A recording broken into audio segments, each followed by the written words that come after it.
not minutes ago, Dr. Michael Orens, former ambassador of Israel to the United States, who is deployed at the northern border. He's my age. He's got his major uniform on. I don't know if he's getting in and out of his tank. He used to be a tanker. I don't know what he's doing up there.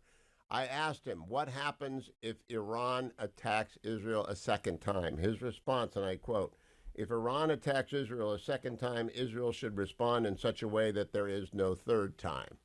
What does that suggest to you? Well, I don't want to get ahead of the news. We saw some reporting attributable to diplomatic sources saying that Israel is communicating through back channels to Iran. As Iran is saying in public, we are preparing a direct response against Israel to the assassination of Ismail Haniyeh, that they are prepared to go to full-scale war with Iran and its proxies, interstate conflict, very conventional conflict.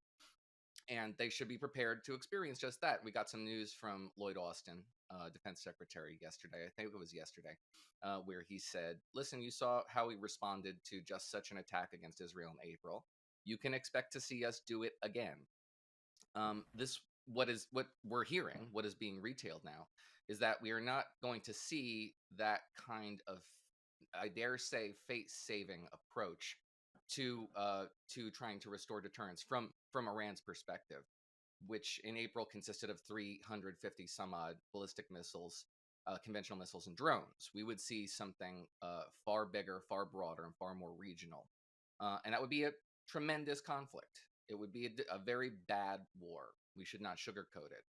Many would die on Israel and Iran's side. I can't imagine that it would be a war of regime change on either side, because that would consist of a very significant footprint of ground forces. Nevertheless, we can expect to see profound destabilization in that event. We should hope that it does not happen. Nevertheless, what Israel is engaged in right now is the effort to restore deterrence. And the United States could only get in the way of that by handcuffing Israel. The approach here is as surgical as you could possibly get. The attacks in Beirut, outside Damascus, and in Tehran targeted the precise rooms in which the figures they wanted to assassinate were in. Smallest possible footprint you can possibly imagine. That is the outcome that we should hope to see perpetuated. We should hope to see Israel continue this very targeted campaign of assassinations, and hope that it restores some sanity to Iran and its proxies. It does not. Now, Dr. We Oren, could who see a is much broader conflict. Dr. Oren is the most carefully calibrated of my guests. He's a diplomat for all these many years. And so his non diplomatic suggestion was followed by a tirade about the New York Times, blaming the New York Times for blaming Israel. And I can't blame Oren because wherever I look, Israel is being blamed for stopping the ceasefire talks. When they go after Deif, when they go after Shakur, who America wanted dead, by the way, because he killed Marines in 1983, and when they go after Haniyeh, who is the leader of Hamas, who invaded Israel, I really do not understand the American press moral equivalence here. Noah, do you? No, I don't either. It is craven in the extreme. First of all, it has it's indicative of the sort of confusion that you would descend into if you believed that Hamas was a legitimate negotiating partner, a good faith actor, a rational sovereign of Gaza as a proto state. It's not. It's a terrorist organization. Its objective is to kill civilians. It's in the charter. It's not like it's coy about this sort of stuff. And only if you saw that, and we saw some in the Wall Street Journal and the New York Times and a lot of very straight news organizations, not opinion organizations, suggesting that Haniyeh was this, a good faith actor and a partner in peace, negotiating to try to end hostilities on mutually favorable terms. There's no evidence to support that. What we have evidence of, ample evidence of, is that this conflict was inaugurated by people like Haniyeh in the leadership class in Hamas, and that they continue to prosecute it. And even today, the way to end this war is to end this war. Israel would have ended the war in Gaza months and months ago if we had done as Bibi Netanyahu asked Congress to do when he addressed the joint session 2 weeks ago, last week, where he said, give us the tools to do this. The Biden administration has been handcuffing Netanyahu and not allowing him to put as many forces on the ground as he possibly could to end the war very quickly. And that has been a huge headache for the Biden administration. What Israel's doing now Yeah. is a gift to the Biden administration. I don't know why they don't see it. Getting this Yeah, war I over with I quickly want to on point terms out we agree with is good.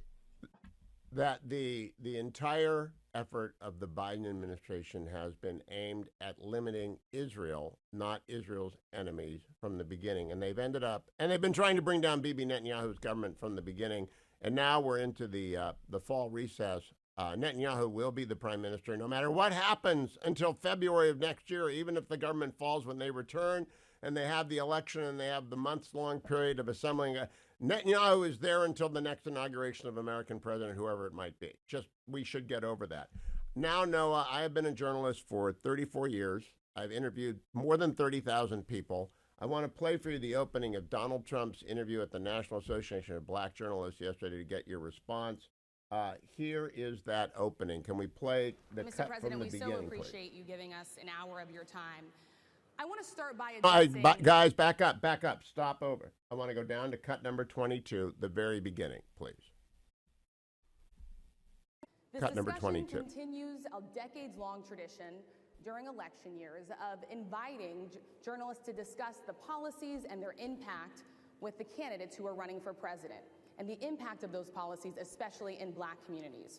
Former Presidents George W. Bush, Barack Obama, and Bill Clinton have attended the NABJ conventions either as presidents or as presidential candidates in past years. NABJ is currently in conversation with Vice President Kamala Harris's team to schedule a Q&A either in person or virtually in September. As journalists, we use opportunities like these both to inform our reporting, but also to help voters understand the choices that they face in a consequential and historic election year. NABJ has partnered with PolitiFact to fact-check this conversation in real time. You can access that feed on social media using the hashtag NABJFactCheck. Again, the hashtag is NABJFactCheck.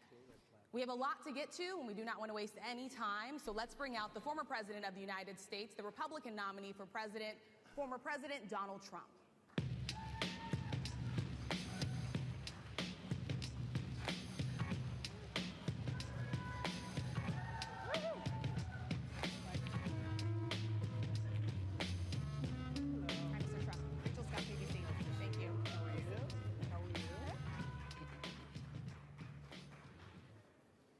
Mr. President, we so appreciate you giving us an hour of your time.